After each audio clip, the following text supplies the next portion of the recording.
Bonsoir à tous et merci de préférer la télévision nationale. Voici les titres du journal. Audience plénière hier à la Cour constitutionnelle. Les sages de l'institution se sont prononcés sur le contrôle de constitutionnalité du code électoral et la loi modifiant et complétant la charte des partis politiques.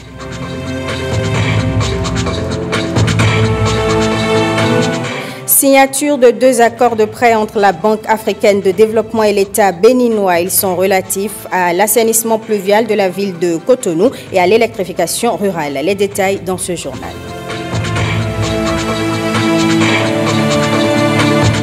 Et puis la semaine du numérique a été lancée. Cet événement organisé par le ministère du numérique et de la digitalisation a pour objectif de contribuer au rayonnement numérique du Bénin.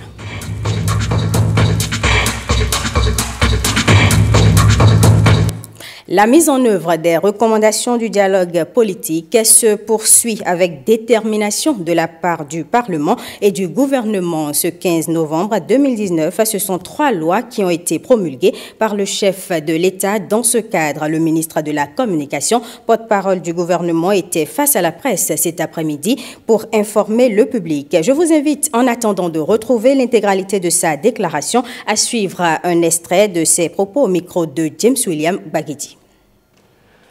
J'ai le privilège ce jour de porter à votre connaissance que le président de la République, chef de l'État, chef du gouvernement, a promulgué par sa signature 3 lois, dont une majeure votée par notre Parlement,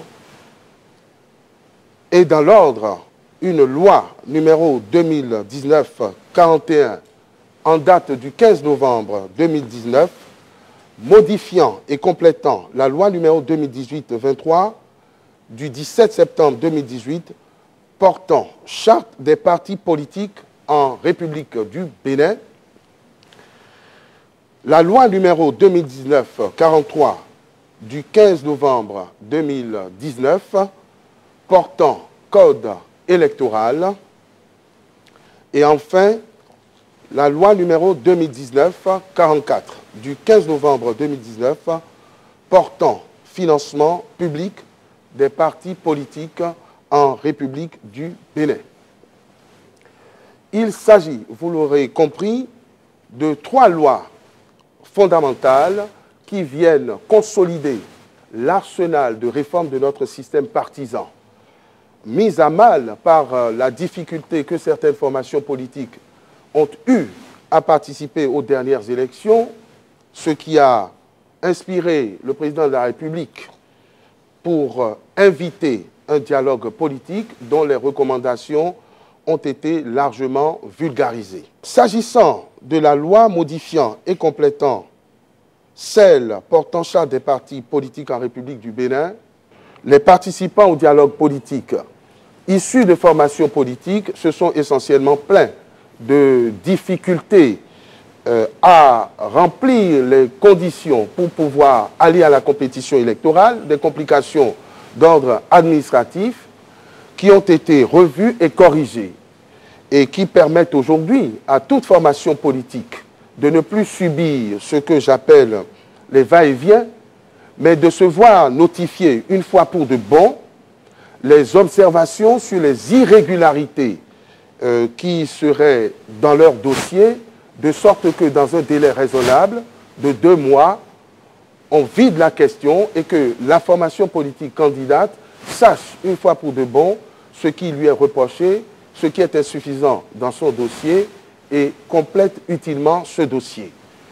Si le ministère en charge de l'Intérieur, donc en charge de ces questions, et cette formation politique ne s'entendent pas, les juridictions compétentes sont saisies dans de brefs délais pour trancher la question et nous espérons qu'à l'avenir, il n'y aura plus de difficulté à ce qu'une formation politique qui remplit les conditions, qui remplit les critères objectifs, ne puisse pas se voir délivrer les différents certificats de conformité à la charte des partis politiques, ce qui lui permettra d'aller à la compétition.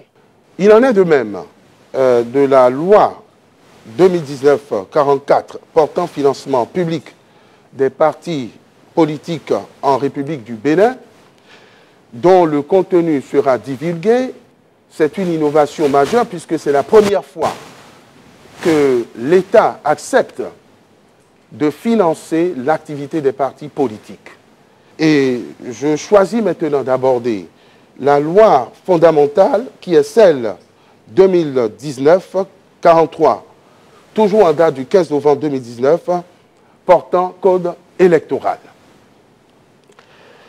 Contrairement à ce qui pouvait être pressenti, les députés à l'Assemblée nationale ne se sont pas contentés de réajuster des dispositions chrysogènes, entre guillemets, dénoncées dans le cadre de la précédente loi qui a fait difficulté. L'option a été de revisiter complètement le système du code électoral, de sorte que nous avons abouti à un nouveau code électoral par une disposition législative qui abroge purement et simplement la loi controversée. Nous vous l'annoncions hier, le Bénin dispose d'un nouveau code électoral. Il comporte plusieurs innovations, une vision manifeste des appareils exécutifs, législatifs et judiciaires d'assainir le système partisan en République du Bénin. Je vous propose de suivre le commentaire de Jérôme Hongbo.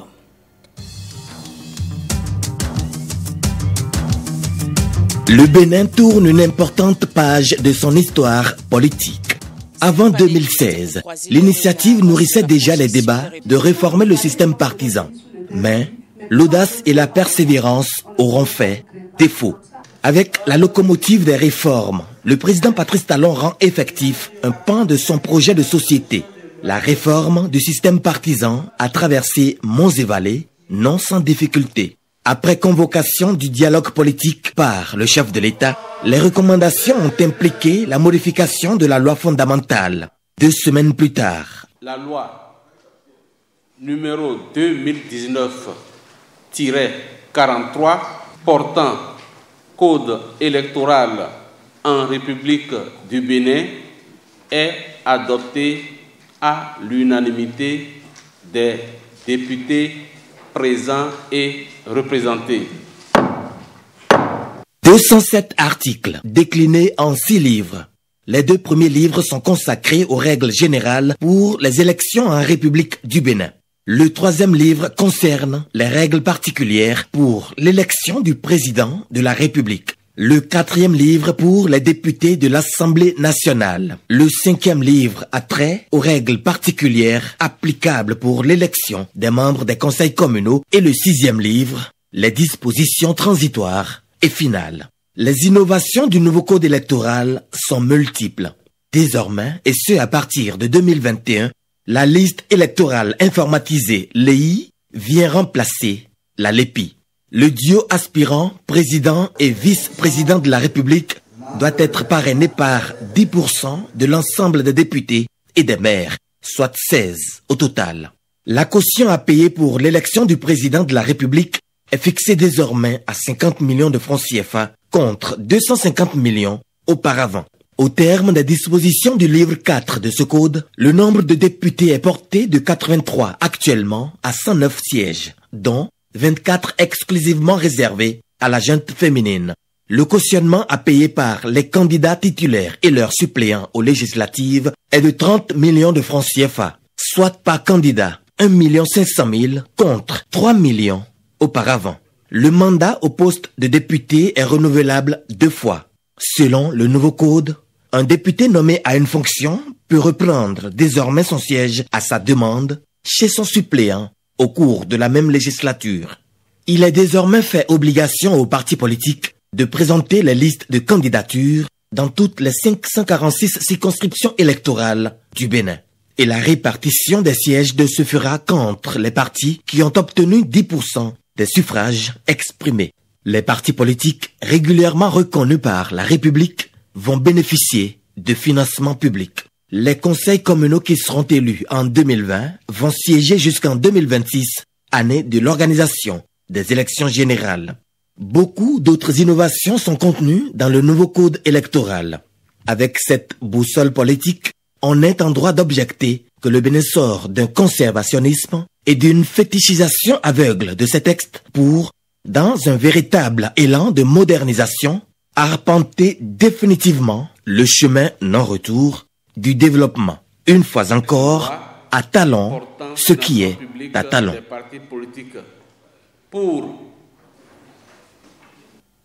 Les sages de la Cour constitutionnelle étaient hier en audience plénière à la requête du président de la République. Ils se sont prononcés notamment sur le contrôle de constitutionnalité du code électoral et de la loi modifiant et complétant la charte des partis politiques. Le point de décision avec Nekana Kovi. Madame la secrétaire générale. Les sages de la Cour constitutionnelle ont tranché. La loi modifiant et complétant celle portant charte des partis politiques est conforme à la Constitution du 11 décembre 1990. Pour en arriver à cette décision, la Cour constitutionnelle s'en est remise aux exigences habituelles que requiert le contrôle de constitutionnalité. La loi adoptée par l'Assemblée nationale le 7 novembre 2019 a été transmise au président de la République le 11 novembre 2019. Que le président de la République a saisi la Cour constitutionnelle le 14 novembre 2019, soit dans le délai de 15 jours prescrit par l'article 57 de la Constitution. En conséquence, sa requête est recevable. Considérant que l'examen de la loi déférée révèle que toutes ces dispositions sont conformes à la Constitution. En conséquence, article 1er dit que la requête de Monsieur le Président de la République est recevable. Article 2 dit que toutes les dispositions de la loi numéro 2019-41 modifiant et complétant la loi numéro 2018-23 du 17 septembre 2018 portant charte des partis politiques en République du Bénin, adoptée par l'Assemblée nationale le 7 novembre 2019, sont conformes à la Constitution. Saisi par le même président de la République au sujet de la loi 2019-43 portant code électoral, l'avis de la Cour est resté le même quant à sa conformité à la Constitution. Considérant que l'examen de la loi déférée révèle que toutes ces dispositions sont conformes à la Constitution. En conséquence, article 1er dit que la requête de Monsieur le Président de la République est recevable. Article 2 dit que toutes les dispositions de la loi numéro 2019-43 portant code électoral en République du Bénin, adoptée par l'Assemblée nationale le 13 novembre 2019, sont conformes à la Constitution. La promulgation de ces deux lois par le président de la République devrait intervenir dans un délai de 15 jours suivant leur adoption. Passé leur publication au journal officiel, leur entrée en vigueur sera permise par des décrets d'application.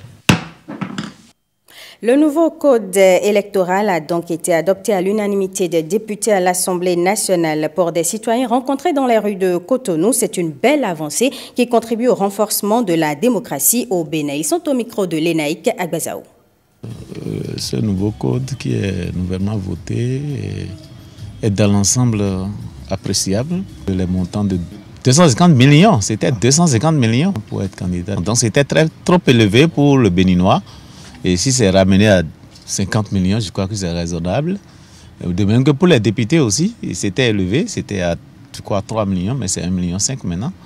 C'est pas mal dans l'ensemble. Les maires, bon, c'est maintenu à 20 000. Le parrainage, pas mal parce que c'est normal qu'il y ait quand même cette disposition pour que les partis politiques puissent vraiment s'impliquer dans la chose politique au lieu de laisser quelqu'un qui n'a pas du tout fait la politique venir s'implanter, se surmonter tout le monde. C'est ce qu'on a observé jusque-là. Presque tous les présidents qu'on a eu jusque-là, c'est des gens qui sont venus comme ça d'ailleurs. Mais très prochainement, avec cette disposition, je crois que le président sera vraiment d'un parti politique et ce serait très bien. La limitation des mandats législatifs, tous les Béninois applaudissent cette prouesse parce qu'il y a des gens qui ont peut-être ce secret de toujours s'arranger, quel que soit le régime en place, pour se retrouver au Parlement là-bas. Ça fait que, du point de vue qualité, qualité à travers leur participation au débat au Parlement là-bas, on sent que ce n'est pas le cas. Il y a même des gens qui ne font que remplir cette formalité d'obtention du passeport pour aller au Parlement et ils sont totalement absents à tous les grands rendez-vous tous les grands rendez-vous où ils pourront apporter, n'est-ce pas, ce pourquoi ils ont été envoyés là-bas, apporter leur point de vue pour faire avancer les choses. L'autre innovation qui me paraît aussi essentielle, c'est l'institution d'une structure pour gérer de façon permanente le conseil, je n'ai pas gardé le nom, l'institution qui doit gérer désormais la liste électorale. La composition reflète toutes les tendances politiques et que l'un soit le gendarme de l'autre. L'innovation qui consiste à se faire porter par des élus pour être candidat à la présidence. Et je crois que ça répond au système de grands électeurs. Il ne faut pas sortir du néant pour vouloir diriger tout un pays. Il faut avoir fait du chemin politique. Je crois que ce qu'ils ont fait là, c'est pour limiter les dépenses, d'organiser les élections. Et une année, 2 années ou 3 années après, c'est les élections encore. Aujourd'hui, je crois qu'avec ça, ça va nous faire beaucoup d'économies pour le pays. Et des gens qu'on attend toujours, qu'on organise, on paye des gens qui vont rester dans les postes de vote plusieurs fois. Je crois qu'en une seule fois maintenant, on peut faire toutes ces élections. On remercie toujours les députés qui ont pensé aux femmes à nos moments. Aujourd'hui, on n'a pas eu la chance d'avoir beaucoup de femmes à l'Assemblée. Aujourd'hui, avec le nouveau code, on permet aux femmes d'aller jusqu'à 24 sur les 100 et quelques qu'on doit trouver à l'Assemblée nationale. Je crois qu'ils ont pensé à nos moments et nos moments doivent être vraiment heureux. Oui, évidemment, puisque bon, il y avait un blocage psychologique au niveau des femmes. Maintenant, je crois que le voile est levé et que la voie est grandement ouverte. Donc, on va s'y mettre et puis y croire en la chose. Autre volet de l'actualité à présent, la Banque africaine de développement et l'État béninois ont signé 2 accords de prêt. Le premier relatif au projet d'appui au programme d'assainissement pluvial de la ville de Cotonou. Le second vient renforcer le projet d'électrification rurale. 2 ministres, Romuald Wadaini et José Didier Tonato, étaient présents à la cérémonie de signature. L'objectif est d'améliorer les conditions de vie des populations. Le point avec Estelle Pazou. Voilà l'acte qui consacre les 2 accords de financement de la Banque africaine de développement au profit du gouvernement béninois. 40 milliards destinés au projet d'électrification rurale et 40 autres milliards affectés au projet d'appui au programme d'assainissement pluvial de la ville de Cotonou. Nous sommes convaincus, Monsieur le ministre, que les différentes entités concernées prendront soin de bien démarrer ces projets. Et à cet effet, nous souhaiterons que les activités nécessaires à la mise en vigueur soient entreprises le plus rapidement possible, mais surtout que les différentes cellules prennent déjà le temps de préparer les modalités et les activités nécessaires au premier décaissement, qui, comme le nom l'indique, doivent survenir, ces premiers décaissements, au plus tard le 31 mars 2020. Les objectifs visés à travers ces 2 projets, c'est d'étendre, de densifier les réseaux électriques en milieu rural et de faciliter l'accroissement du taux d'accès à l'électricité pour le porter de 8,11% en 2018 à 9,74% en 2022. Le gouvernement et la BAD entendent aussi réduire la vulnérabilité des populations face aux inondations et lancer le développement économique et social. Et je voudrais ici vous assurer que nous sommes en train de prendre toutes les dispositions pour que la mise en œuvre du projet, l'unité de gestion, les procédures et les collectivités à mobiliser, que tout se passe dans les meilleures conditions possibles. Un projet qui était envisagé pour une échéance de 2038, que le gouvernement du président Talon a ramené à cette époque-ci pour régler définitivement le problème de lutte contre les inondations et donc renforcer de façon fondamentale la résilience urbaine dans l'agglomération du Cotonou. Pour le ministre de l'Économie et des Finances, ces 2 accords de prêt vont améliorer le quotidien des Béninois. Tout sera donc mis en œuvre pour la bonne conduite de ces 2 projets. Je voudrais ici, au nom de tout le gouvernement, vous dire notre disponibilité à contribuer à la réalisation efficace de ces 2 projets Vous savez, le fait que nous signons ces deux projets aujourd'hui, pour nous, est un grand symbole parce que c'est un projet à la fois qui règle des difficultés concrètes des populations de Cotonou, mais également par l'électrification rurale. Dans 100 localités rurales et 76 localités périurbaines, nous touchons également à nos populations qui sont loin des centres économiques majeurs. Et donc le fait qu'on combine les deux est vraiment le symbole même de ce que le gouvernement fait, ne mettre aucune localité du Bénin de côté. Et vous voyez bien que c'est dans cet élan que les deux projets ont été poussés. Et c'est aussi ça la croissance inclusive, inclure tout le monde, ne mettre personne à côté. Donc nous remercions la BAD qui nous accompagne dans notre philosophie, dans cet élan. Les deux accords de prêt portent à 20 les projets en cours du portefeuille de la BAD au Bénin pour un montant total de plus de 377 milliards de francs CFA. La BCEAO organise du 18 au 23 novembre 2019 la deuxième édition de la semaine de l'inclusion financière dans l'UEMOA autour du thème « Digitalisation au service de l'inclusion financière, enjeux pour le secteur financier et les États membres de l'UEMOA ». En prélude à cette rencontre de haut niveau, le directeur national de la BCEAO fait l'état des lieux de l'inclusion financière dans l'espace UEMOA et explique le choix du thème de cette année.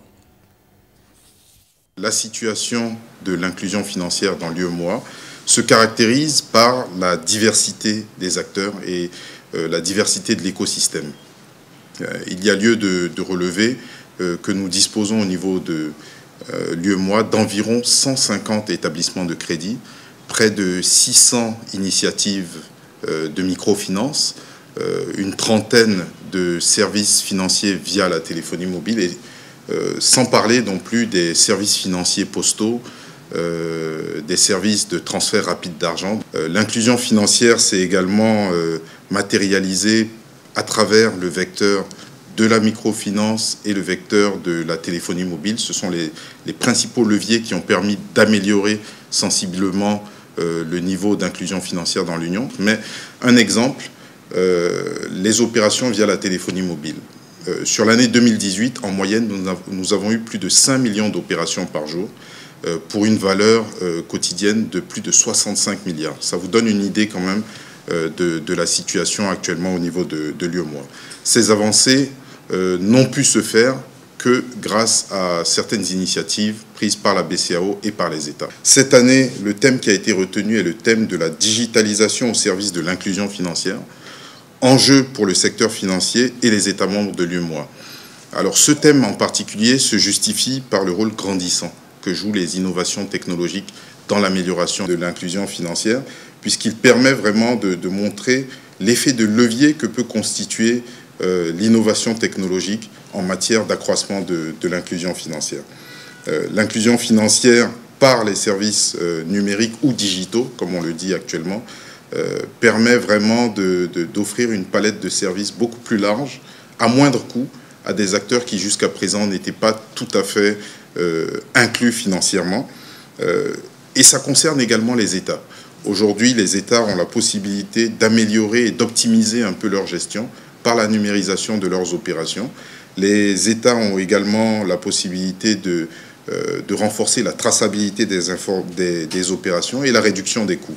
Donc ce sont là quand même des piliers qui militent très largement en faveur du choix du thème qui a été retenu. Alors cette année, on s'attend à, comme l'an dernier, à plusieurs centaines de participants, puisque la semaine de l'inclusion financière, comme vous le savez, est ouverte au monde des étudiants, au grand public, mais également aux acteurs du secteur financier, que sont les banques, les systèmes financiers décentralisés, les entreprises de technologie financière, les sociétés de télécom par leur volet paiement via la téléphonie mobile. Je voudrais donc, pour conclure, montrer toute la disponibilité de la Banque centrale donc, à accompagner les États, comme je l'ai indiqué, mais surtout relever que la semaine de l'inclusion financière dans notre pays, cette année, vient tout juste après la semaine nationale du numérique. Et ce n'est pas un hasard. Ça montre vraiment toute la cohérence entre les actions conduites au plan national et les actions conduites au plan régional. Ça montre que la Banque centrale, les institutions régionales et les institutions nationales travaillent main dans la main pour une amélioration de l'inclusion financière. Donc je voudrais profiter de cette opportunité pour exhorter les pouvoirs publics à poursuivre les actions en matière de développement d'une stratégie nationale de l'inclusion financière. Je voudrais exhorter les acteurs du secteur financier à poursuivre la numérisation de leurs processus et inviter également les partenaires techniques et financiers à continuer à soutenir les actions et de la Banque centrale et des États en la matière. Enfin, je voudrais conclure mon propos en invitant toute la population et tous les acteurs à venir nombreux à la semaine de l'inclusion financière, donc qui se tiendra du 18 au 23 novembre et qui se conclura par une foire de l'inclusion financière sur l'esplanade du Stade de l'Amitié, Général Mathieu Kérékou. Intéressons-nous maintenant au lancement de la semaine du numérique. C'était hier jeudi à Cotonou. C'est l'événement phare du ministère du numérique et de la digitalisation qui a pour principal objectif de faire rayonner le Bénin. Le compte-rendu est signé Océane Amoussou. Elle rassemble plus de 1000 participants venus du Bénin et d'ailleurs pour 5 jours d'activité. La Semaine du numérique est un rendez-vous annuel organisé par le ministère du numérique et de la digitalisation avec le soutien de l'Alliance Smart Africa. L'édition 2019 est exclusivement tournée vers l'être humain. Je note avec satisfaction qu'au fil des années, la Semaine du numérique est devenue un événement phare de notre secteur. Un rendez-vous attendu de tous, mais surtout une manifestation co-construite par l'ensemble des acteurs de l'écosystème. À cette heure donc, il nous a semblé important de consacrer cette édition de la Semaine du numérique à ce qui est fondamental, l'humain, le citoyen d'aujourd'hui et de demain. S'intéresser aux citoyens permet de se mettre dans la bonne posture. La bonne posture pour apprécier nos actions. La bonne posture pour nous poser nous-mêmes les bonnes questions. Comment faire pour que le numérique aide les citoyens, surtout les plus vulnérables, à accéder plus vite à l'identité et aux bénéfices sociaux? En ligne avec la vision du président Patrice Talon, le Bénin est dans un processus de forte digitalisation dans tous les secteurs d'activité de notre pays. Positionner le Bénin comme la plateforme numérique de l'Afrique de l'Ouest à l'horizon 2021, cette ambition chère à Patrice Talon, président de la République, avance lentement, mais à pas de géant. Il est retenu comme un des 4 secteurs, le numérique je veux dire, est retenu comme un des 4 secteurs prioritaires dans la croissance économique de notre programme d'action du gouvernement. Nous considérons aussi le numérique comme catalyseur de la dynamique économique et de modernisation du Bénin pour l'accélération de la croissance économique et l'inclusion sociale. L'affermissement des options, la clarification des missions de l'État et la modernisation des outils sont en effet des éléments par lesquels cette action doit passer. Les différentes actions et projets numériques mis en place par le gouvernement n'auront d'effet que si les citoyens que nous sommes en font un bon usage pour ainsi développer des réflexes numériques au quotidien. Plusieurs activités, notamment des expositions, des échanges et récompenses des startups en lice, mettront fin à cette édition de la Semaine du numérique 2019. Rendez-vous est pris pour l'année 2020. Le défi reste le même, faire du Bénin un hub numérique régional. Eh bien, mesdames et messieurs, ce sera tout pour ce journal que je vous remercie d'avoir suivi.